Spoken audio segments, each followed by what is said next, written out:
On the first day of the GAO, there were only 30 minutes left until the exam began. The homeroom teacher's daughter, who had already secured a spot to study abroad, wanted to experience a Japanese drama-style run, and with wide-eyed curiosity, tossed the bus keys into a sewer drain. I wonder if everyone running frantically to the exam hall together would be as thrilling as it is in anime. In my past life, when I realized the car keys were missing, I immediately flagged down a passing convoy and spent my entire savings to charter vehicles, ensuring the whole class arrived on time. The director's daughter, frustrated at not getting to see everyone run in a Japanese drama-style scene, went to drink by the river and accidentally fell in, drowning.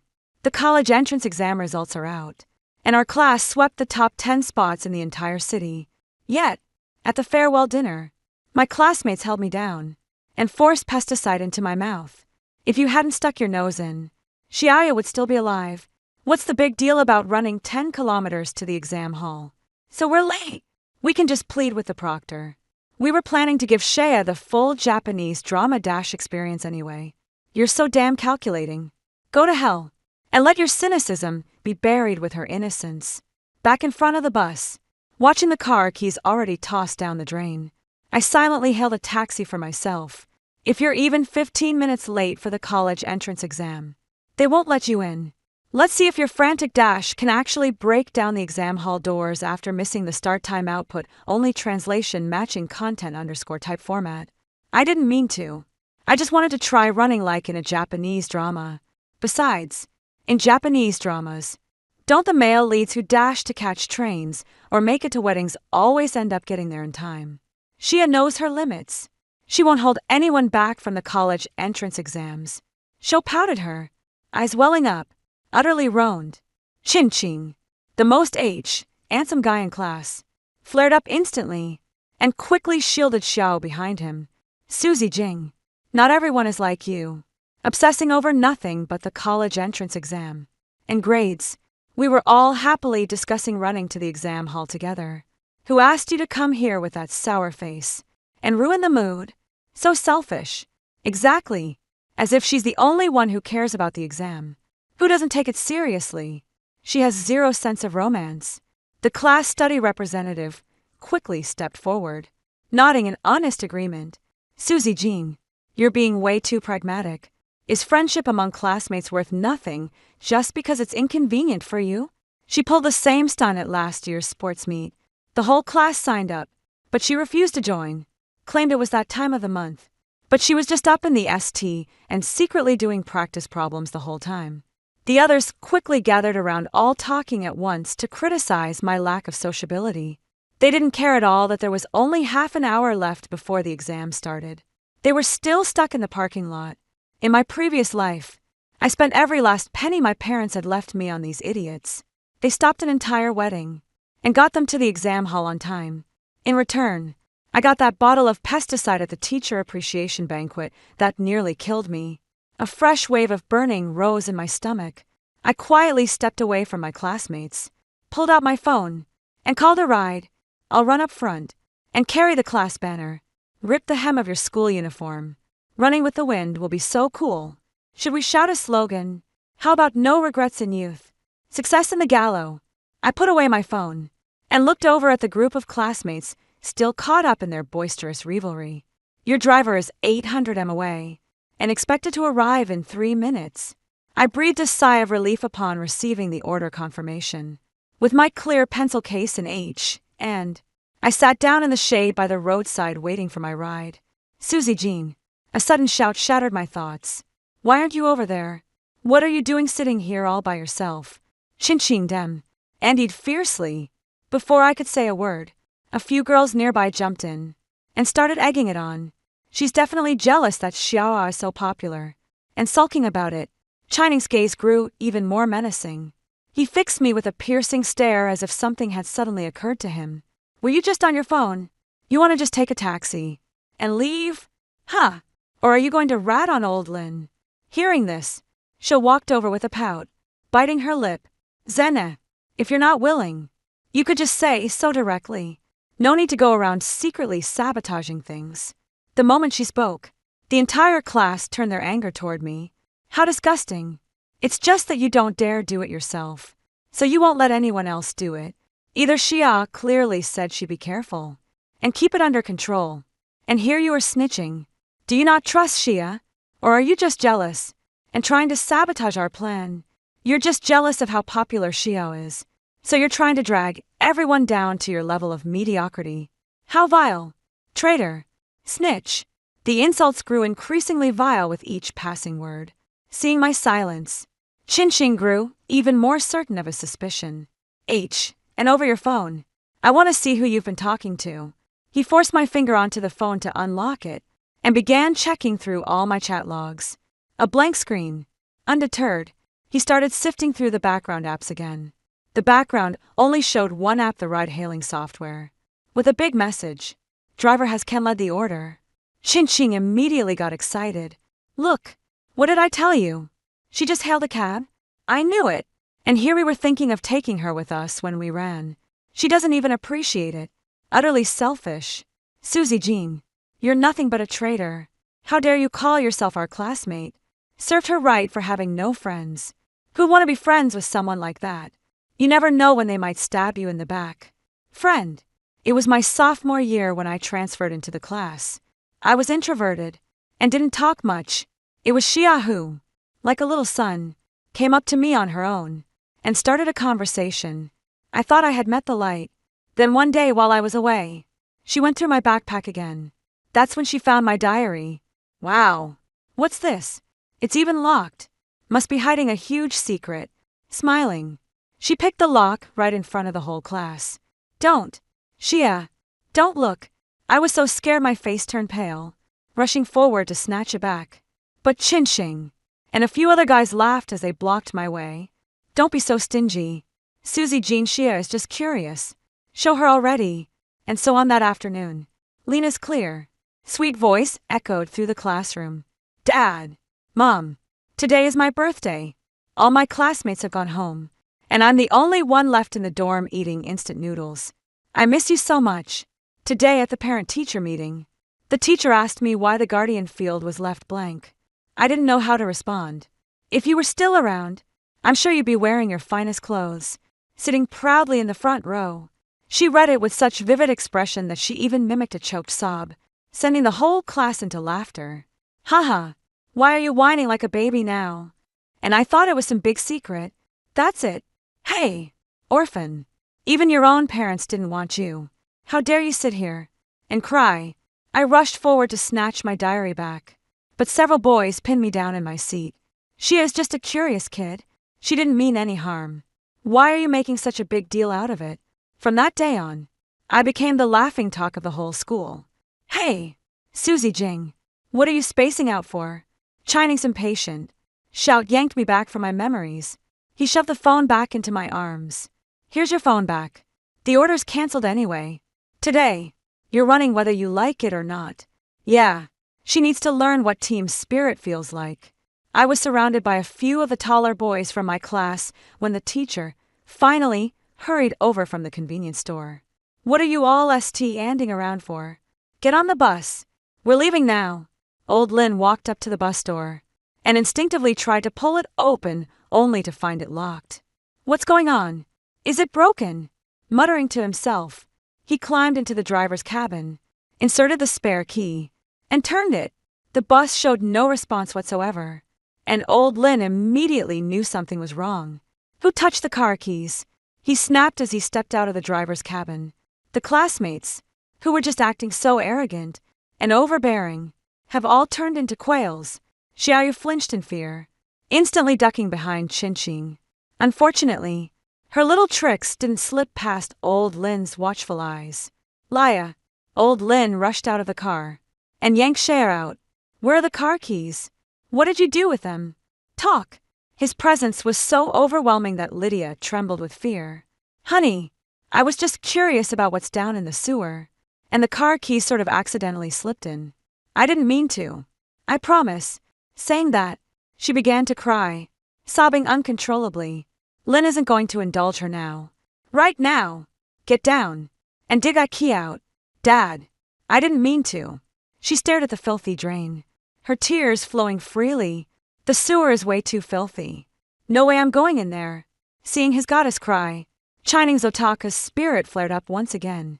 He stepped forward, shielding Xia behind him, and glared at Lin, saying, "Mr. Lin, Xia just wanted us to experience the passion of youth. It's only a 10 kilometers run.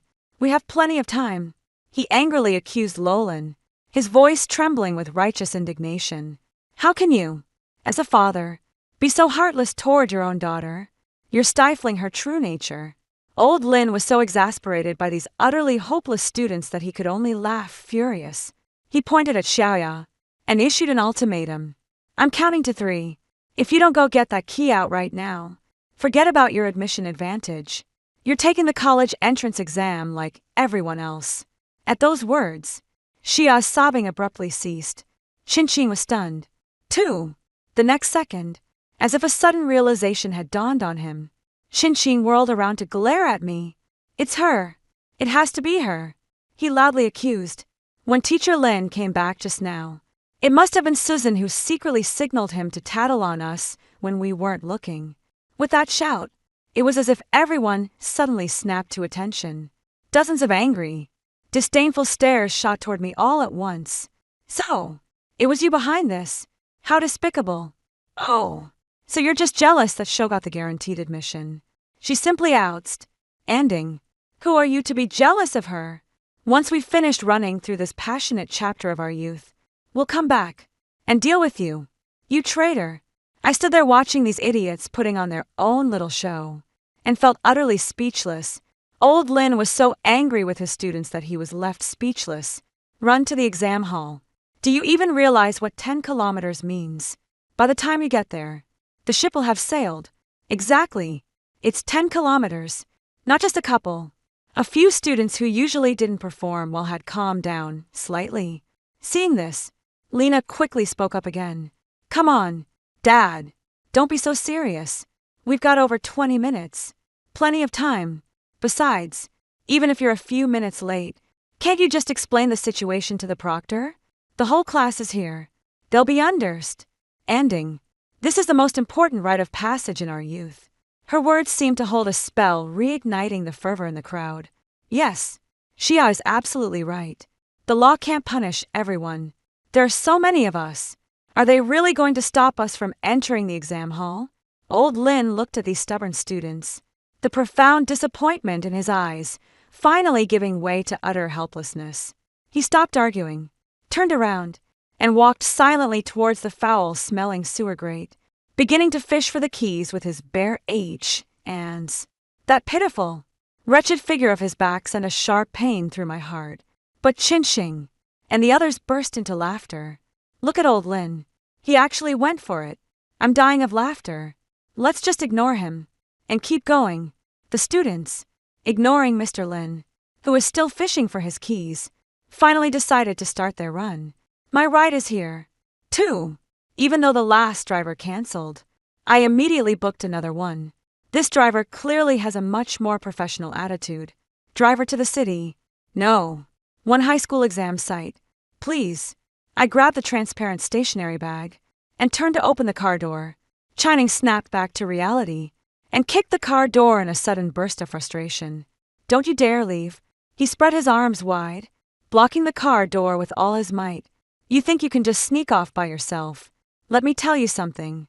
No way. Sho wants to see the whole class do a synchronized Japanese drama run together. Nobody leaves until we get it right."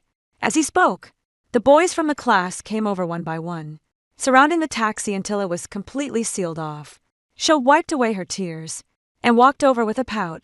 "Hey everyone, it's really not appropriate for you all to be crowding around the driver like this. He's got a business to run. Driver, we're not taking the ride anymore. Please cancel the order." After the driver left, she said to me earnestly, "Zena, since we're one class, one team, we should be neat and united. You can't be given special treatment. You have to join our running group or you're betraying the team. Unworthy of taking the college entrance exam, and unworthy of staying in our class 3. Grade 11.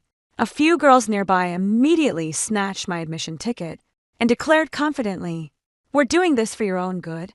If you sneak away and leave the group, You'll bring shame on our entire class. We'll hold on to your admission ticket for now and give it back to you at the exam hall." I clutched the bag so tightly that the veins on the back of my H and bulged just then. My phone vibrated. System notification. The order has been forcibly cancelled due to passenger reasons. Friendly reminder during the morning rush hour. There are no available vehicles in your vicinity. My last shred of hope was completely extinguished. It's fine. Her ride got cancelled, so she has no choice but to tag along with us. The classmates breathed a sigh of relief. Chining swaggered over and gave me a shove in the back. "Let's go. Our hero," he gloated as the top student in class. "You lead the way and pave the path for us." A group of over 30 people set off at a full sprint, moving in a GR and an impressive formation. Shia even picked up her phone and went live. The boys thought I was too slow, and one by one, they passed me. I was deliberately pushed to the very back of the crowd, standing at the outer edge, quietly regulating my breathing and doing my best to conserve energy. With 10 minutes left until the college entrance exam, my eyes began scanning every taxi on the road. Suddenly, I spotted an empty car parked by the roadside, while everyone else was still up ahead, chanting slogans in unison with no one paying any attention to me. I immediately broke away from the group and slipped over quietly. Quick driver to the no. One high school exam site. More than 30 classmates blocked the road so tightly that not even water could leak through. The driver was a straightforward guy. He glanced at my admission ticket and immediately understood the situation. He slammed on the accelerator, instantly leaving behind that noisy, restless youth. Through the car window, I could see the crowd still shouting slogans with fervor. "Regret nothing in youth. Success in the gallows is certain." Chin was running at the front, waving a little red flag he'd snatched from who knows where. Sho was right beside him, live streaming on her phone. "Look everyone, this is our youth. Isn't it just so full of passion?" I clicked into the live stream, but the barrage of comments wasn't all support and amazement like Linda had expected.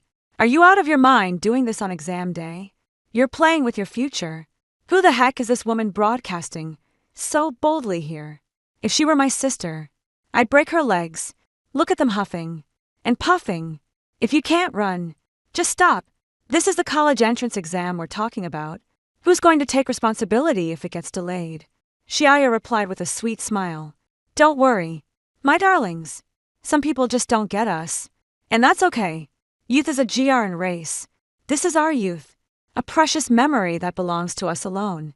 I stared speechlessly at her evasive remarks on the live stream, then glanced back at the line of cars outside the window. Their formation was in shambles now.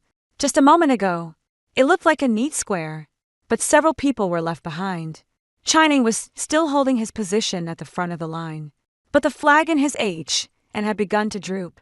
Only Xiaoya, true to her athletic prowess, remained composed without a hint of being out of breath. I rolled down the car window. When Xiaoya saw me, her expression instantly shifted to one of stunned disbelief. Chin noticed me too. He tried to give chase, but the moment he took a step, he stumbled and nearly fell. Left with no choice, he could only st in there, shouting at me with a raw, furious roar. "Susie Jean, you traitor!" I rolled up the window, shutting out his impotent rage. The driver glanced at me in the rearview mirror inside. Kids these days. I didn't speak, just watched the streetscapes rushing backward outside the window. I was getting closer and closer to City No. 1 High School with 5 minutes left until the exam started. I walked into the examination hall without a hitch. The classroom was very quiet with all the examinees making their final preparations. And right now on the road, still 5 kilometers from the exam hall, my classmates experiencing true despair after sprinting. 5 kilometers, everyone was completely spent. The first to break down was a girl who usually loved egging Shuri on the most. She burst into tears and plopped down on the ground. "I can't run anymore. I really can't." Her sobs instantly ignited a wave of negative emotions in everyone. "It's all Linea's fault. If it weren't for her, we'd already be in the exam hall. What kind of stupid Japanese drama dash is this? You're gambling with our futures." A boy stopped H and on his knees as he gasped for breath, pointing at Shia. who remained perfectly composed not far away. Lena, you said we'd make it. The exam starts in a few minutes, and we haven't even seen the entrance yet. I told you we shouldn't have listened to her.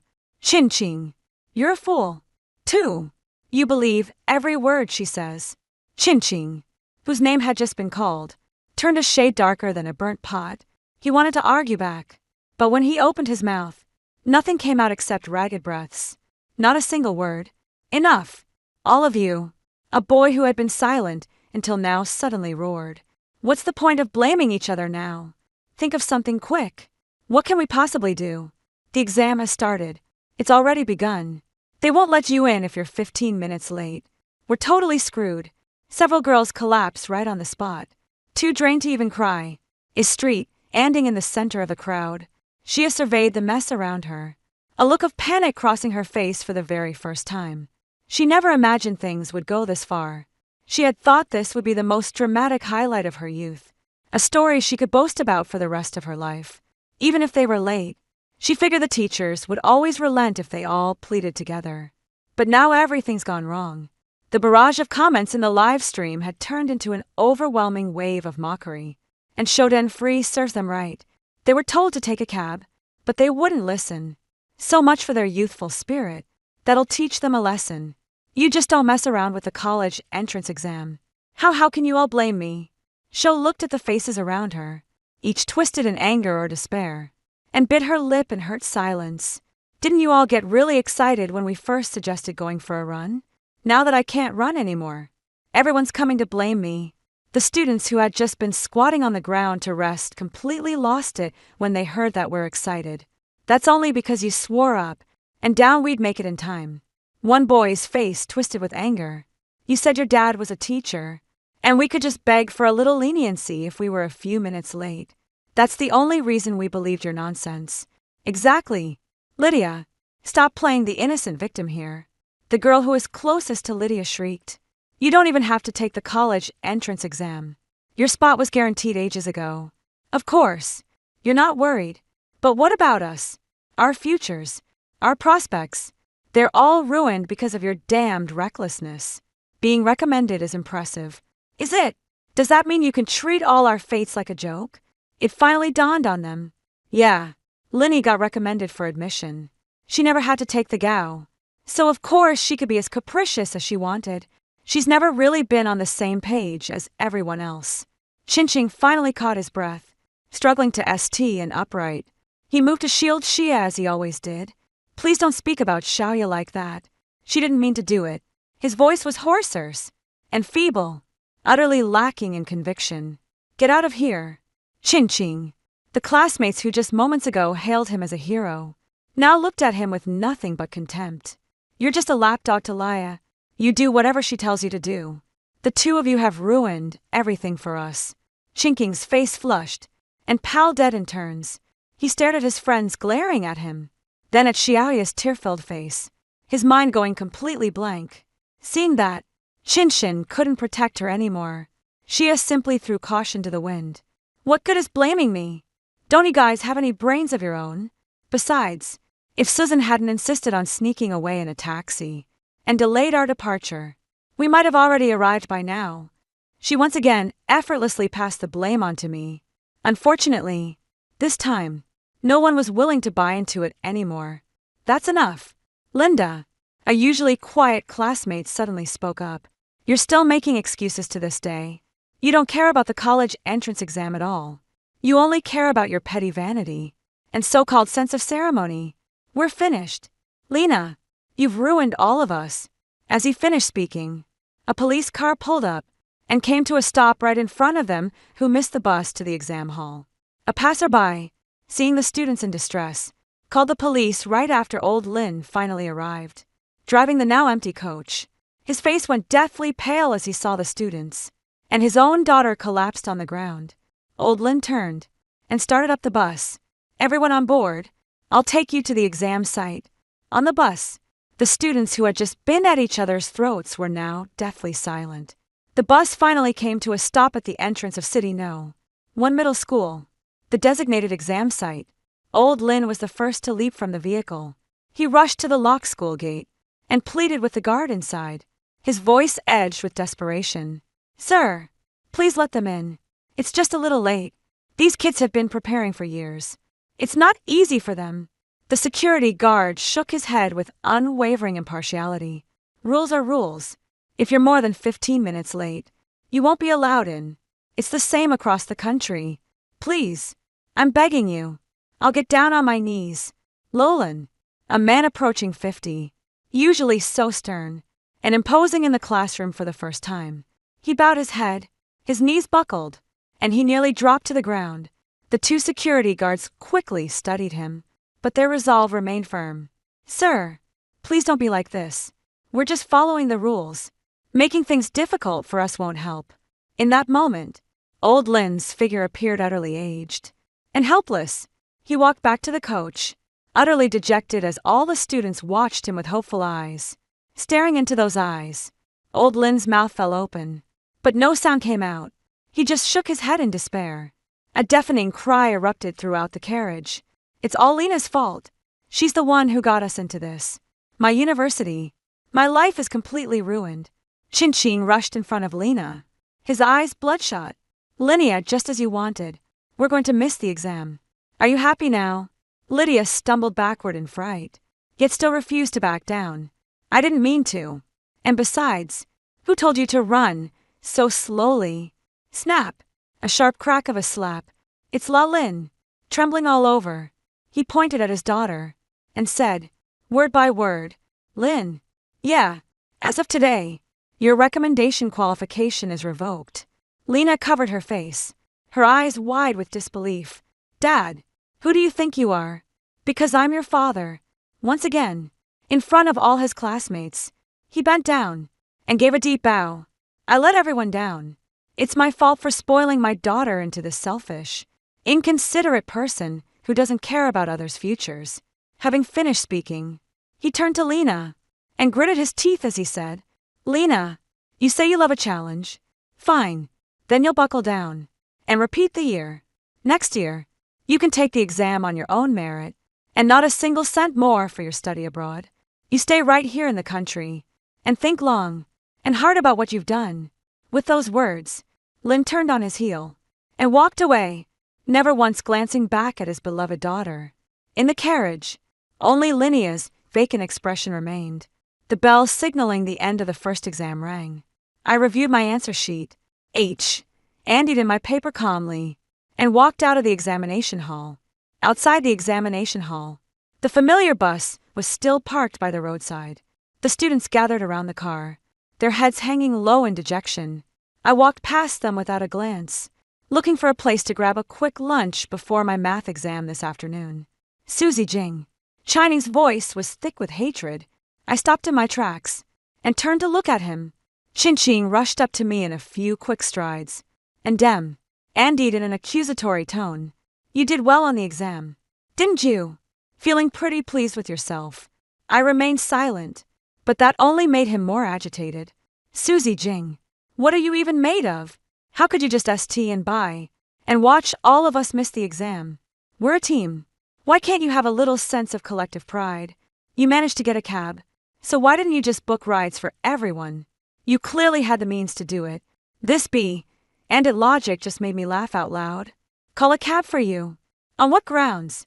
On the grounds that we're classmates." He shouted. "You clearly knew Xiaoya meant no harm, yet you deliberately walked off alone, leaving us in a desperate situation. That's what you call malicious competition." "Yeah, it's malicious competition."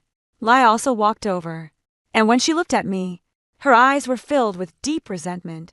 "Susie Jing, you're the only one in the whole class who made it into the exam hall. Now you're the hero, and we're all the laughingstock. Are you happy now? You're just trying to humiliate us on purpose. How cruel you are." Her classmates were riled up by her, and all chimed in with agreement. Exactly. She must have done it on purpose. Otherwise, why wouldn't she have told the teacher sooner? She just wants to get a high score all by herself and leave the rest of us in the dust. What a selfish little snake. I really misjudged her.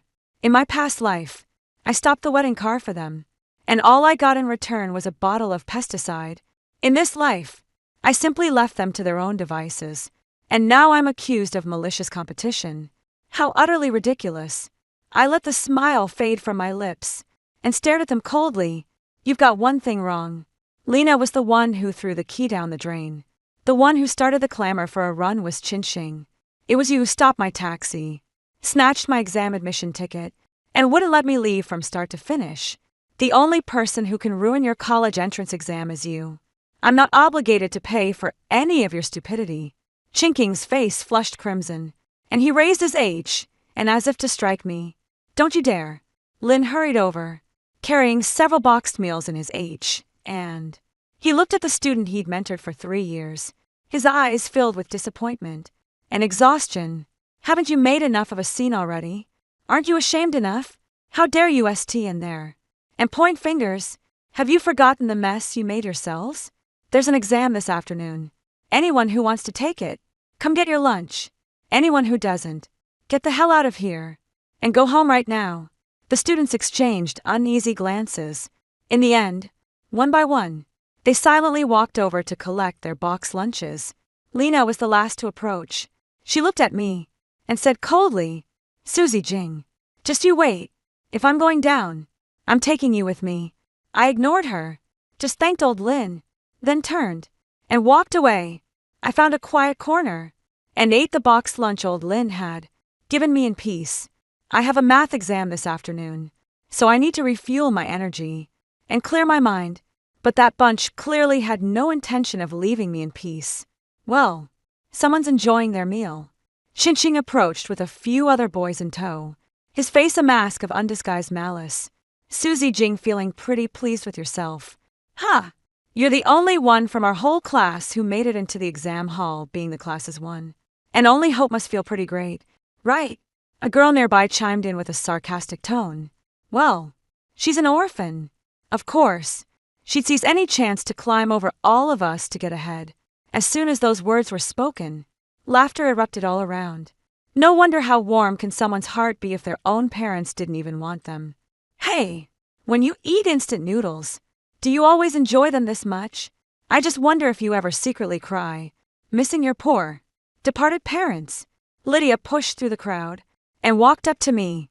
Oh, come on. How could you say that about Zine? She's already going through enough. She crouched down and tried to pat my shoulder with feigned familiarity. My H, and holding the chopsticks hesitated. Then I pulled away, lines H, and froze midair. And the smile on her face turned a little colder. Zena, please don't blame everyone for their harsh words. They're just speaking from a place of pain. If you'd had even a shred of team spirit, you'd have let everyone know when you got a ride, and called a few more cars. Would we really have missed the exam then? No sooner had she finished speaking than Chining seized on a new point of attack. Yeah, that's exactly it. Susie Jean, you're just deliberately ending by and letting her die. You're probably gloating right now, thinking you've beaten us. Ha! Let me tell you something. Draymond, you're just a lowly ant stuck at the bottom your whole life. Don't even think about climbing over us. I slowly swallowed the last bite of food, then lifted my head and looked at them calmly. But I took one more subject than all of you. I've done the math. I'm probably 100 points ahead of you by now. Lia, Qinxing, do you two think the whole world revolves around you? Chining's thoughts had been laid bare, and his face flushed crimson in an instant. You, who do you think you are to lecture us? You're nothing but a selfish orphan. Your parents died young because they had a cold-hearted, ungrateful daughter like you in my past life at the farewell banquet when they forced me to drink pesticide. Their insults were far worse than this. I don't feel the pain anymore. I just find it pathetic for them, and for the foolish version of myself from my past life. Are you done? I stood up, brushing the dust off my trousers. If you're finished, I'm going to go study for my exam. My calm demeanor completely infuriated them. Susie Jing, don't you dare walk away. Qinxing tried to rush forward and grab me, but Lin shouted at him fiercely, stopping him in his tracks. Qinxing, what are you trying to do? Don't you think this is embarrassing enough already? Old Lin strode over, shielding me behind him, and looked at the group of students with eyes full of disappointment. What are you all doing hanging around here instead of preparing for this afternoon's exam? Do you want to end up like this morning again with old Lin backing them up? They didn't dare to make a move, but the venomous gaze remained fixed on me. Susie Jean, just you wait. If we fail the exam, you're not going to have an easy time either. You're so worked up from our teasing. I doubt you'll score any points on this afternoon's math test. Better yet, get every single question wrong, just like us, and be a total waste. They cursed viciously, as if by doing so, they could shift the burden of their own failure onto me. I ignored it and turned to head toward the exam hall building. They eventually made it into the classroom for the afternoon math exam, but their faces were pale and their eyes dull with exhaustion. I took a deep breath and began answering the questions, perhaps because my mind was free from distraction. My thoughts in this life were even clearer than in the last. After the exam, stepping out of the examination hall, I was greeted by brilliant sunshine. Meanwhile, my classmates were all dejected, huddled together, and began another round of blaming each other. It's all your fault. If you hadn't been arguing with Susie Jing, I could have reviewed 2 more formulas. You blame me. Wasn't it Lena who insisted on stirring up trouble? Look at this mess. No more recommendation. And now she's dragged us all down. Linnea shrieked in retort. You're the ones without a brain. Now you're feeling regret. Too late. On the day the college entrance exam results were released, I checked my score. It was even higher than in my previous life, securing me a solid acceptance letter from Tsinghua or Peking University. As for Qinqing, Lina, and the others, just as I expected, they failed miserably. The former top students in our class ended up only getting into ordinary secondary universities. Even more people didn't even meet the minimum score for undergraduate programs, leaving them with no choice but to repeat their final year of high school. Who knows when they sit for the exam again next year if they'll remember that bright morning they squandered with their own ands. As for Leah, having lost her guaranteed admission spot, and then failing the college entrance exam, she became the laughingstock of her entire social circle. I heard old Lin sold his house in the city and took her back to their hometown. She actually enrolled her in a cram school with extremely strict discipline. He said she needed to get down to earth and truly understand and what human suffering is. I picked up these bits of information here and there from our class group chat, that group I had long since muted but forgotten to leave. They cursed Lina, cursed Qinqing, cursed old Lin, cursed the school, cursed the unfairness of fate, and of course, they cursed me too. That Susie Jing must be absolutely gloating by now. Right? She climbed to Tsinghua and Peking University by stepping over all our corpses. She's nothing but a jinx. Ever since she transferred into our class, nothing good has happened. Just wait until the farewell dinner. Well, make sure to give her a toast. She won't forget. Seeing the teacher appreciation banquet, I deleted the class group without a second thought. Forget about the teacher appreciation banquet. I'm never giving you another chance to see me. I will never make the same mistake twice in this life. A day later, I boarded the high-speed train bound for Beijing. The scenery outside the window blurred past, and those people and moments too were left far behind. Just like the passing L and Cape arriving in Beijing, I completed my enrollment procedures and moved into my new dormitory. My roommates are all very friendly. We explored the campus together and started making plans for our upcoming college life. Sunlight streamed through the dormitory window. Everything felt new and full of promise. My phone vibrated with a news notification. Multiple high school seniors in our city missed their college entrance exams due to tardiness, leading to a group decision to retake the year.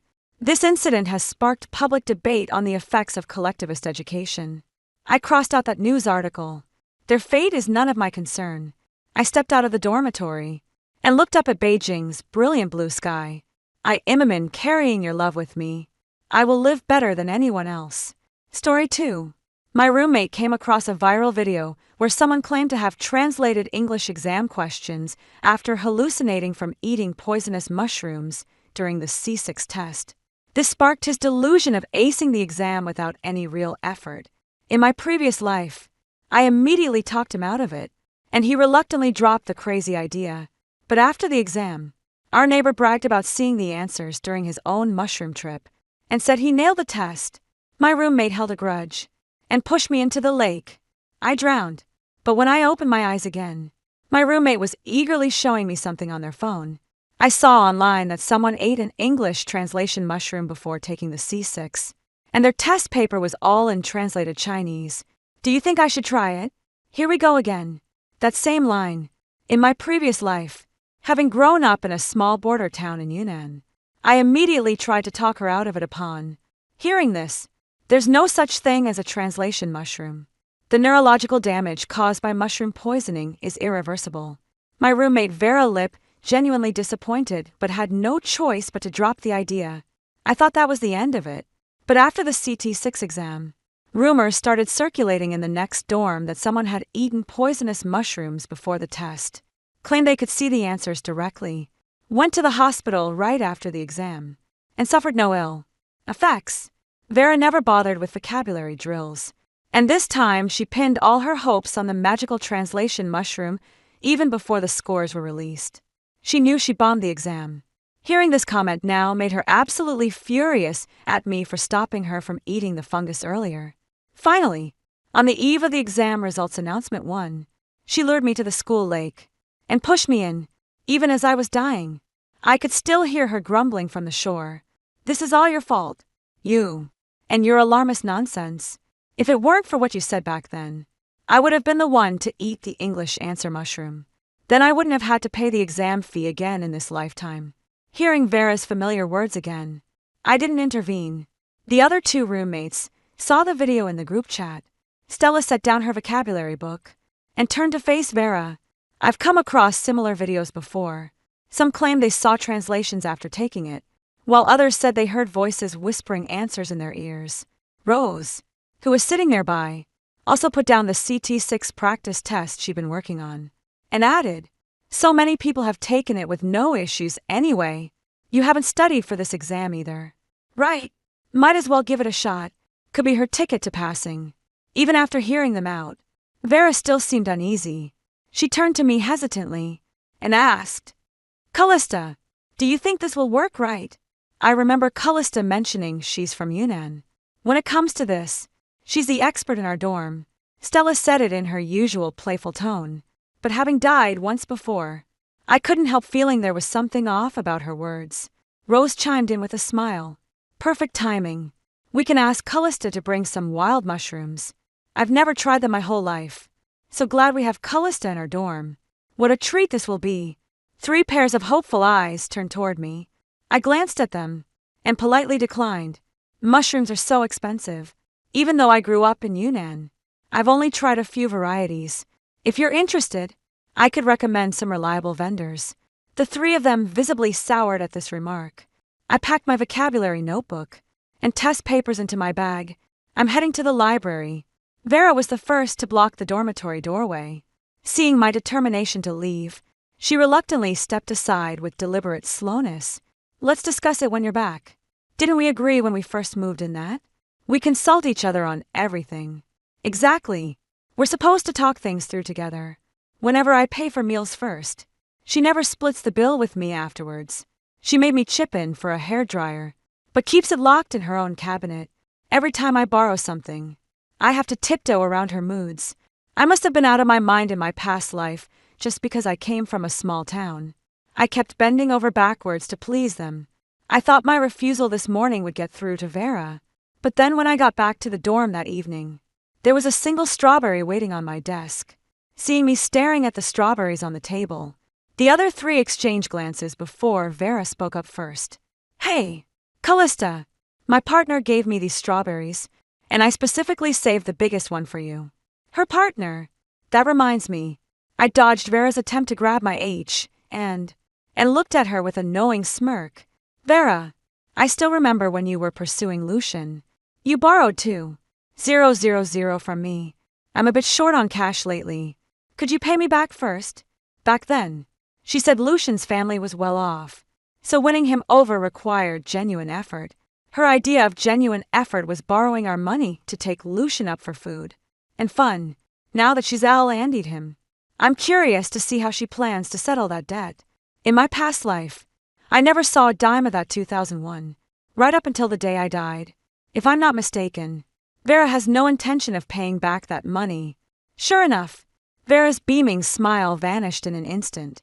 The arm she was about to link with mine dropped awkwardly, and her expression turned sheepish. You know how it is. We've only been dating for a week, and things are still a bit uncertain. But I promise once Lucian and I get married, you'll all be my bridesmaids. I'll make sure to give you a hefty red envelope. Then, by the end, her tone had turned assertive, even carrying a hint of condescension. It's clear she'd even convinced herself of her own lies. Callista, you're from Yunnan. What do you think about me eating wild mushrooms before taking the CD6? Vera stubbornly steered the conversation back to the upcoming CD6 exam. What did they say?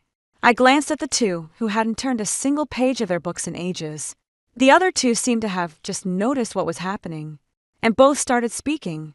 Neither Rose nor I have ever tried wild mushrooms. So, we don't know much about this. Rose spoke up hesitantly, but from what I've seen online, most of these people are just joking around. If the consequences were really serious, they probably wouldn't sound so casual about it. With that, she made sure to shoot me a glance. Callista, having grown up in Yunnan, did you come across many cases of mushroom poisoning around you? After a moment's hesitation, I truthfully replied, I haven't heard of many after all. I've been completely buried in my books to get out of this backwater town, oblivious to everything else. Vera exclaimed with delight. Callista, are you suggesting I try those English translating mushrooms? That's not what I meant at all, I said with downcast eyes. I can't help you find any English translating mushrooms. Hearing this, Vera naturally assumed I also endorsed the plan of passing CT6 by eating mushrooms. But since she couldn't afford the mushrooms, she waved her age, and with feigned nonchalance, got it. I'll figure out the mushrooms myself. Seeing her in good spirits, I seized the moment and spoke with genuine sincerity. I sneered inwardly. Could you pay back part of what you owe me first? I need to enroll in a last-minute prep course. I really won't pass the CT6 without it. Of course, it's fake.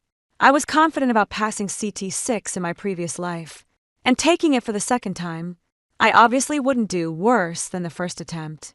I just need to get the money back as soon as possible. Who knows what kind of craziness Vera might pull in this lifetime? A flicker of disdain crossed Vera's face. I only have a $000 on me.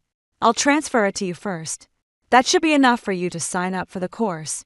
Seeing that Vera actually went through with the transfer, the other two immediately spoke up. Vera, when would be a good time to pay back that $3,000 you owe me? I'm really struck for cash right now. Vera, about my $500. It's not like you're short on money. Could you pay me back first? I can barely afford meals these days. Vera didn't respond. After giving me a quick glance, she pulled the other two onto the balcony where they whispered together. When they returned, all three shot me these cryptic looks, yet each with the exact same expression of relief. Looks like the three of them were gossiping about me together.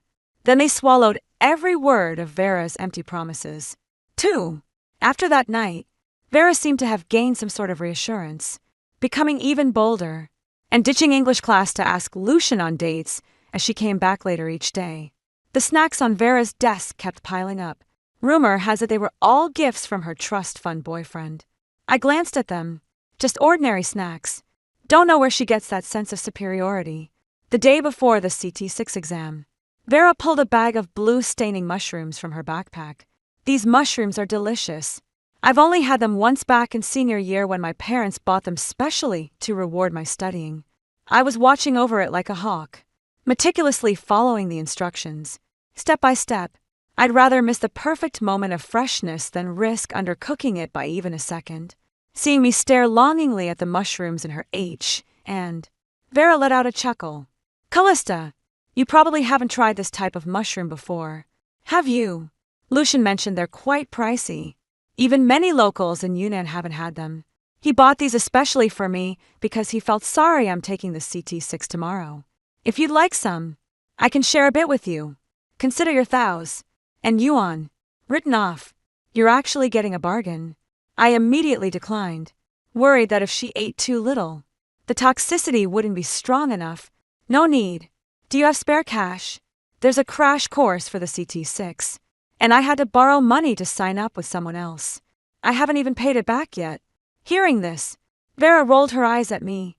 and muttered under her breath, "You can't make a silk purse out of a sire." I heard her but pretended not to catch it clearly. "What did you say about an ear?" "You misheard me," I said. "Don't worry. I'll pay you back as soon as I finish taking this CT6 exam." I nodded. "Then hurry up." Vera had already set up a pot to cook the mushrooms. "And didn't forget to invite the other two. Would you two like to try some?" Both of them declined. "I just finished eating, so I'm full. Maybe next time. I've already brushed my teeth." Vera was just being polite, following the instructions from the mushroom translation guide on her phone. She fished the undercooked fungi out of the pot with perfect timing. "Consider me the lab rat for our dorm this time. If this works, you all owe me big time." On the day of the CT6 exam, Vera woke up early to eat the mushrooms she had cooked the day before, ensuring they had enough time to take effect. She then headed to the exam venue full of confidence. The CD6 questions were just like in my previous life, so I breezed through them without any pressure. After the exam, I went straight back to the dorm. The other 3 roommates returned one after another. Vera, beaming with excitement, said, "I'm sure I exceed this exam." During the test, I kept hearing someone whispering the answers in my ear. Rose forced an awkward smile and said, "Congratulations." Vera pointed strangely at the space above Rose's head. "Rose, why are there subtitles when you talk? Do I need to go to the hospital?" With that, Vera's eyes rolled back, and she collapsed. Rose, who was standing beside her, immediately reached up to catch Vera, then looked fearfully at Stella, who was lost, and thought nearby, "How are we going to get her to the hospital?" I also looked at Stella, signaling that I'd follow her lead as long as I didn't have to pay. Stella said flatly, "I can't afford an ambulance. I lent her all my savings, and she hasn't paid me back. I'm broke, too." They both turned to look at me. Vera had transferred money to me right in front of them. I threw my hands up. "Don't look at me. I'm broke, too. All my money went to the CT6 prep course. I'm actually in debt right now. Let's ask our academic advisor." After saying this, Stella stepped aside to call our academic advisor. About 5 minutes later, as if to emphasize her urgency, Stella came running back, slightly out of breath, and said, "The advisor said he'd drive to the dormitory to pick us up shortly. Let's carry Vera downstairs first." The staircase that normally takes 30 seconds to descend took us a full 5 minutes this time. When we finally reached the entrance, the advisor was already waiting by the door. Seeing how the 2 girls were on the verge of stumbling and dropping Vera, the advisor set aside concerns about gender propriety, stepped forward, and carried Vera into the back seat of the car. "One of you 3 come with me to the hospital. The other should call Vera's parents." I kept my head down and stayed out of their discussion. Stella spoke up first. "The advisor, and I will take Vera to the hospital. Rose, you contact Vera's parents and give that guy a call while you're at it." Watching the advisor drive away, I breathed a sigh of relief. Surely Vera can't pin the blame on me this time. I was overthinking and celebrating too soon. The second day after Vera went to the hospital, Rose approached my desk and said hesitantly, "Callista, Stella just called and said, Vera has woken up. She asked us to go to the hospital to look after her so she can come back to freshen up." I pushed aside my disappointment and nodded. "All right, let's go." When we got off the bus at the hospital entrance, Rose tugged at my sleeve again. "Callista, should we get some food for Vera? Stella told me she's been making herself throw up all night and hasn't eaten a thing." I nodded in agreement with her point. "I knew you two were close. You go ahead and buy it. Don't worry. I'll tell her you bought it yourself. I won't steal your thunder." Rose froze mid-motion. "That's not what I meant. Don't worry. I'll definitely wait for you to come back. Be careful when crossing the street. No need to rush." I stood motionless under the bus stop sign, waiting for the other person to buy a visiting gift. I felt so virtuous, without me as a foil. How could their special relationship in out? Rose was caught between a rock and a hard place, and could only cross the street with a grim expression to randomly pick some seasonal fruits from the grocery store. Upon arriving at the hospital, Vera threw the apple in her hand to the ground. "You knew I just had to get my stomach pumped, and you still brought food to see me. What are you trying to do?" Are you all trying to hurt me? Rose was startled and picked up the scattered fruit from the floor. I thought you might be hungry, so I bought this specially. What did the doctor say? Do you need any more tests? Vera also calmed down after hearing Rose's words. The doctor said, I need to stay in the hospital for further observation. Could you lend me some money? My academic advisor covered my medical bills, and I need to pay him back as soon as possible. Rose paused. She had never spoken about her family situation in the dorm, but her daily expenses were always frugal. Lending Vera 500 yuan earlier was already a significant stretch for her. Seeing that Rose remained silent, Vera turned her gaze to me, her eyes pleading. Callista, I'll pay you back as soon as I get my allowance. I promise I'm broke. I still owe money to other people, and I'm not shameless enough to ask them for more loans.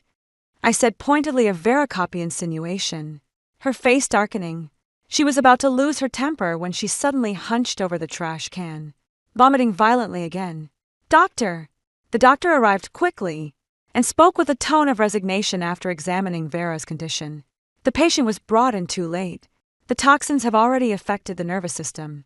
We'll start in for drip and keep her under observation for now. The hospital is contacting specialists from Yunnan for consultation. You young people should stop believing everything you read online. Outside Yunnan, most hospitals lack experience treating mushroom poisoning. This often leads to irreversible consequences. Another girl was just admitted claiming foreigners were trying to capture her to make parachutes. She worked herself into a hysterical panic over hallucinations. I'll find a seat, the doctor said. You need to be hospitalized for observation. You should tell your parents about the situation soon, or you won't be able to afford the hospital bills. Vera kept shaking her head, her mouth opening and closing without making a sound. Is this? She's lost her voice. Rose is incredibly patient. Don't worry, Vera. The doctors will definitely be able to treat this. Just type out what you want to say on your phone and contact your parents as soon as possible. See if they know any doctors in Yunnan. Vera immediately pulled out her phone and sent a message in the dorm group chat. Don't contact my parents. They won't come. Rose. Callista, please help me. Lucian gave me some jewelry and bags that are all in my closet. Could you sell them to cover the medical expenses? Remembering the snacks on Vera's desk, I immediately refused. I don't have time these days. Ask someone else to handle it for you.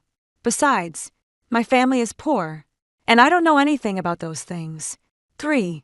Vera shot me a resentful lip before turning her hopeful eyes toward Rose. Rose is practically my mirror image, even though Vera had just been lashing out at her moments before. Seeing Vera's sudden vulnerability made her agree to the request anyway.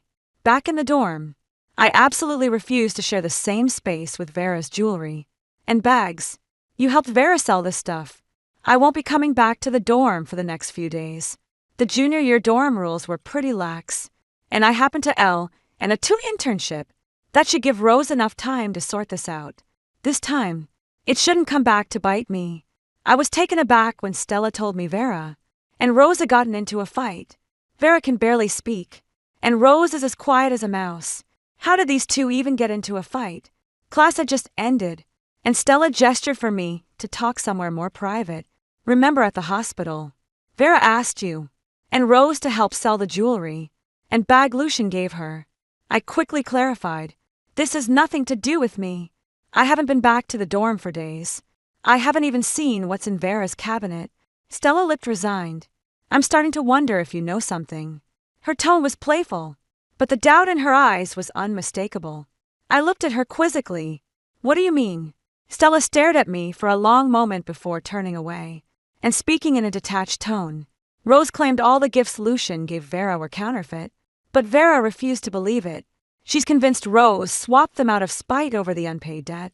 Yeah, that sounds exactly like something she'd do. What's more, they both harbor some resentment toward you. Believing your refusal to intervene allowed the other to take advantage. I choked on my breath. Talk about getting blamed for something I had nothing to do with. Stella actually burst out laughing when she saw the look of utter disgust on my face. But no matter how much they blame you, this has nothing to do with you. Are you trying to comfort me? Stella said seriously. No. I believe in Rose's character. Even though she comes from a poor family, She wouldn't have the nerve to do something like this. I gave her a puzzled look. Why are you telling me this? I want you to help me find evidence that Lucian sent counterfeit goods. Stella was overestimating me. Forget whether I could even find evidence against Lucian. Even if I could, I had no reason to help her. I'd been swamped lately, but I do remember Lucian had quite a few girlfriends before. Stella froze in her tracks upon hearing this, furrowing her brow in thought. Whatever she was plotting. I strode away without looking back anyway. I'm completely in the dark about this, and won't get involved.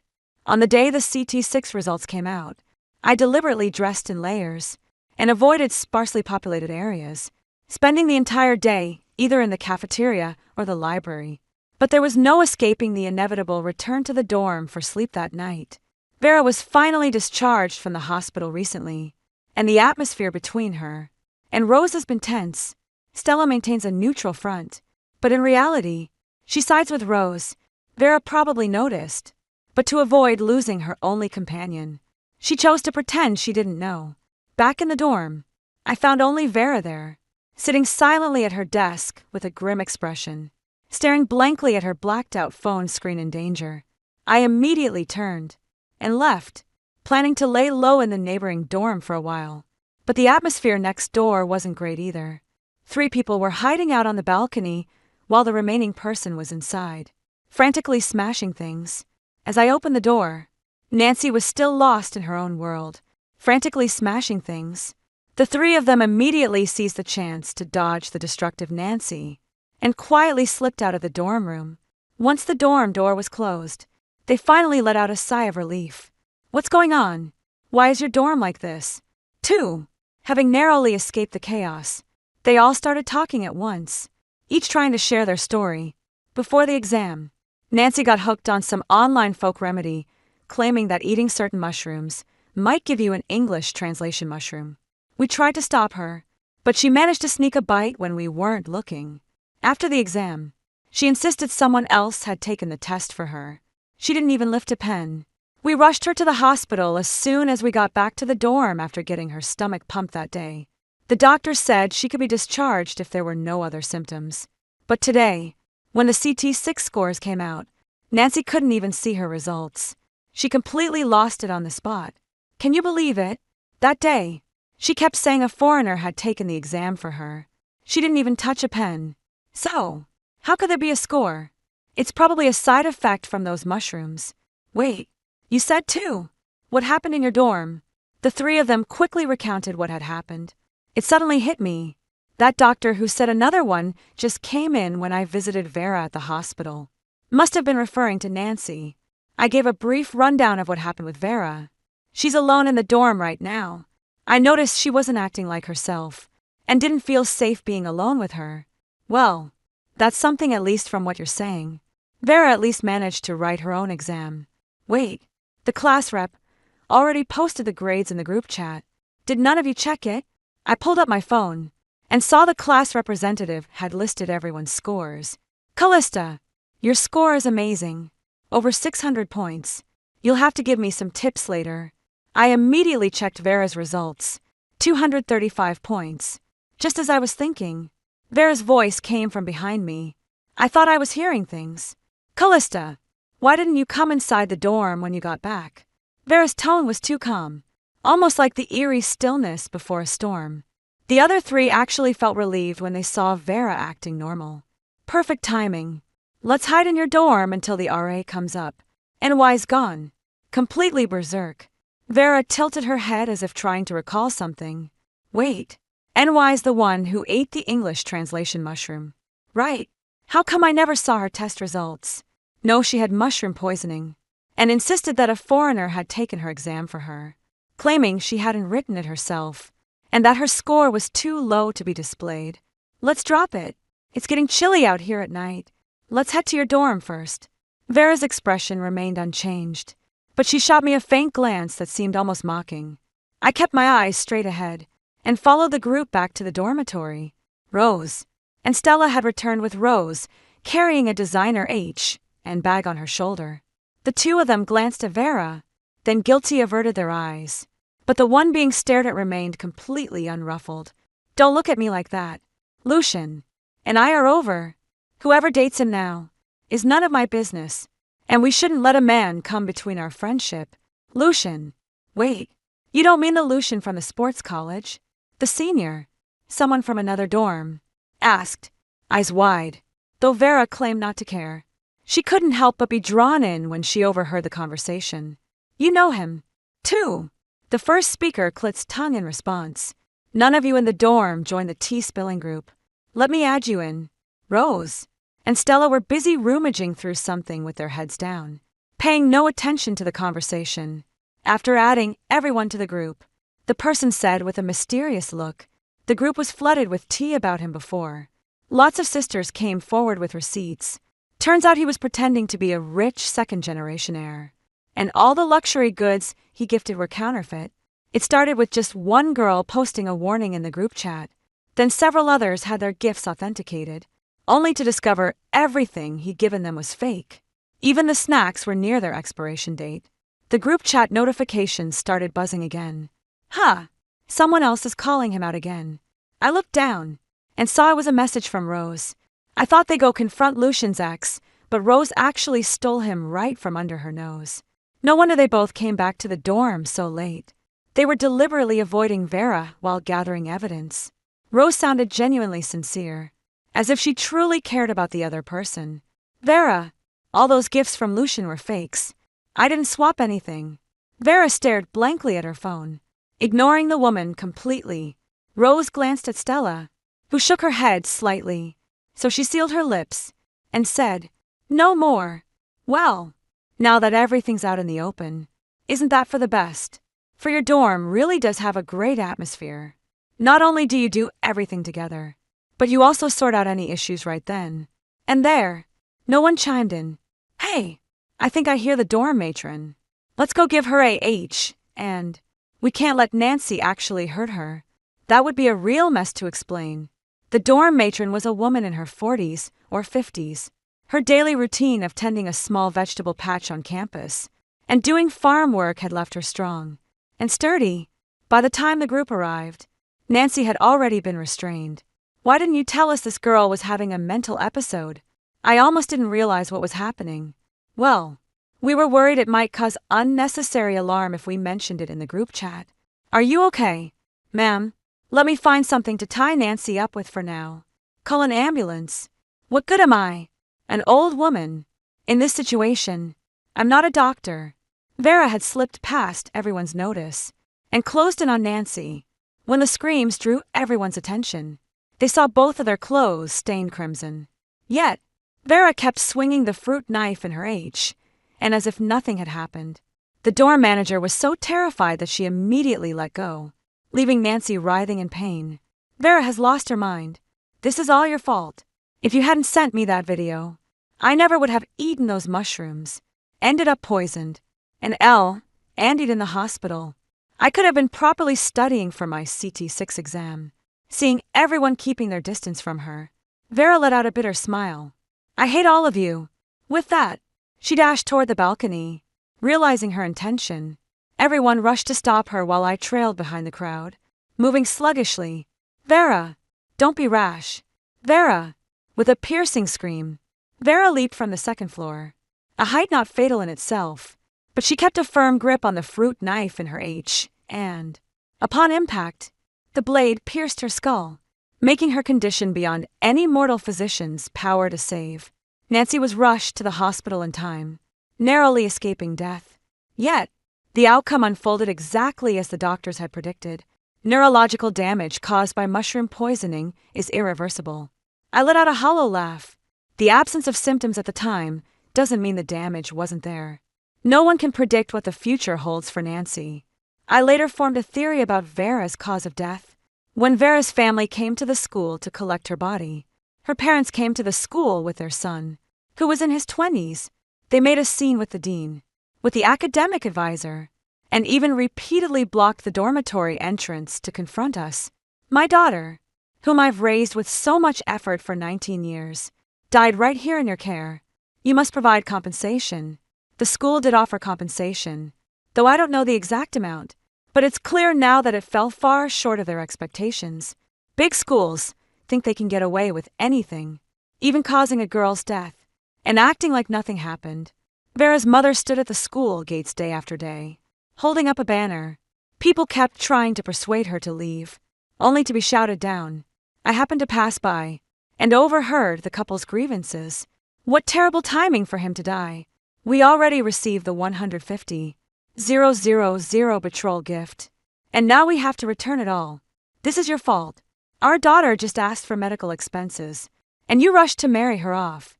Wouldn't she be worth more after graduation? Sentimental nonsense. If she graduates, do you think she'd ever come back?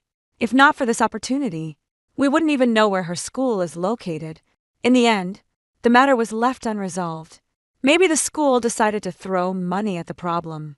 Or perhaps that couple had already made a killing online. I just remember that at some point, the woman holding the banner disappeared from the school gates. Dorm rooms 202 and 201 were sealed off, while Stella and Rose accepted the school's offer of guaranteed graduate admission.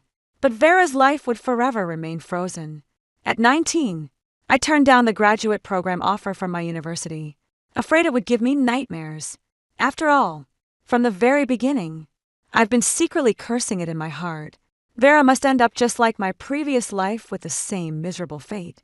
I only pushed Callista into the lake to teach her a lesson, but I never expected Callista couldn't swim.